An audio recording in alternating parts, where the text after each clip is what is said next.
আমি কেন এই ছবিতে আমি ইনক্লুড হলাম, শাকিল ভাই, রনি এবং রাফি যখন আমাকে কল করলো যে আপনার সঙ্গে একটু কথা আছে আসুন, আমি যখন দেখলাম শাকিব ভাইয়ের সঙ্গে আমার এর আগে যতবার দেখা হয়েছে, কোনো হয়তো অ্যাওয়ার্ড প্রোগ্রামে অথবা কোনো ব্যক্তিগত কোনো প্রোগ্রামে, সেখানে ওনার কথাবার্তা শোনার পর আমার মনে হয়েছে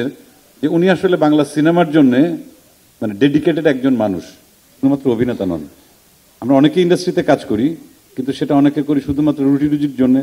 কেউ করি সিনেমার স্বার্থে, কেউ করি শিল্পের স্বার্থে। এই মানুষটার সঙ্গে আমার যতবার কথা হয়েছে আমার মনে হয়েছে যে তার যত জনপ্রিয়তা, সর্বোচ্চ জনপ্রিয়তা বাংলাদেশে আছে, এটাকে যদি ঠিকঠাক মতো কাজে লাগানো যায় আমাদের সিনেমাকে চেঞ্জ করা সম্ভব, আন্তর্জাতিক মানে নেওয়া সম্ভব এবং আমাদের আন্তর্জাতিক বাজারে আমাদের একটা বিস্তৃতি ঘটানো সম্ভব। সেই জায়গা থেকে যখন আমাকে এনারা তিনজন ডাকলেন, রাফি, তারপর শাকিল ভাই এবং রনি, তখন আমাকে যখন এই প্রস্তাবটা দেওয়া হলো, আমি আসলে অনেক আগে থেকেই চেষ্টা করছিলাম এবং আমার আর শাকিব ভাইয়ের যত আড্ডা হয়েছে, খুব কম হয়েছে যদিও, কিন্তু সেই আড্ডার ভিতর কিন্তু মোটামুটি একটা জিনিসই সবসময় বের হয়ে আসছে যে আমাদের একসঙ্গে কাজ করা উচিত।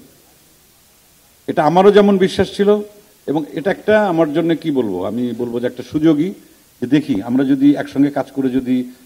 আমার কিছু দর্শক আছে, তার অনেক দর্শক আছে, বা আমরা একসঙ্গে কাজ করলে পরে যদি অধিকাংশ দর্শককে যদি আমরা সিনেমা হলে আনতে পারি, আমরা নেক্সট টাইমে অনেক বড় বড় বাজেট নিয়ে বড় বড় ছবি করতে পারবো। সেই সঙ্গে কলকাতার দর্শককে ইনক্লুড করা, মিমি ওইখানকার মানে মানে মোস্ট পপুলার একজন অ্যাক্টর, আমি যেটা বলবো তার জনপ্রিয়তা ওখানে তুঙ্গে। তার মানে কি আমরা আমাদের সঙ্গে আমরা একাত্ম হয়ে কাজ করব, সেই সঙ্গে কিন্তু আমার মনে হয় কি যে সারা পৃথিবীতে যত বাংলা ভাষাভাষী আছেন, যত দর্শক আছেন,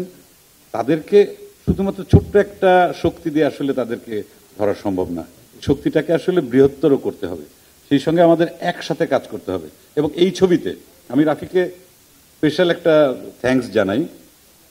যে চরিত্রে যাকে প্রয়োজন, তার ব্যাকগ্রাউন্ড কি সেটা রাফি খুব ভালো করে জানে, কোন মানের অভিনেতা সেটা সে খুব ভালো করে জানে। তাদেরকে এই এক ক্যানভাসে রাফি তাদেরকে এনেছেন এবং আপনারা যখন দেখবেন ছবিটা, এটা আপনাদের বলতে হবে। এবং আমি আপনাদের কাছে দাবি রাখি, সাংবাদিক ভাই বোনদের কাছে, যে সবসময় কিন্তু ছিল ভালো কাজের পেছন থেকে টান দেওয়া, পিছিয়ে নিয়ে যাওয়া, কিন্তু আপনারা যদি ইন্ডাস্ট্রির কথা চিন্তা করেন, ইন্ডাস্ট্রির ভালো চিন্তা করেন, বাংলা সিনেমার ভালো চিন্তা করেন, এবং আমরা যারা এখানে আছি অথবা আমরা যারা চিন্তা করছি, আমরা বোধহয় একাত্ম হয়ে যদি কাজ করি সিনেমার ভালোর জন্য, আমাদের সিনেমা, বাংলা সিনেমা আন্তর্জাতিক মানে পৌঁছাবে তো বটেই, সেই সঙ্গে আমরা বিশ্ব সিনেমার বাজার আমরা দখল করতে পারবো, কারণ আমাদের দর্শক প্রচুর।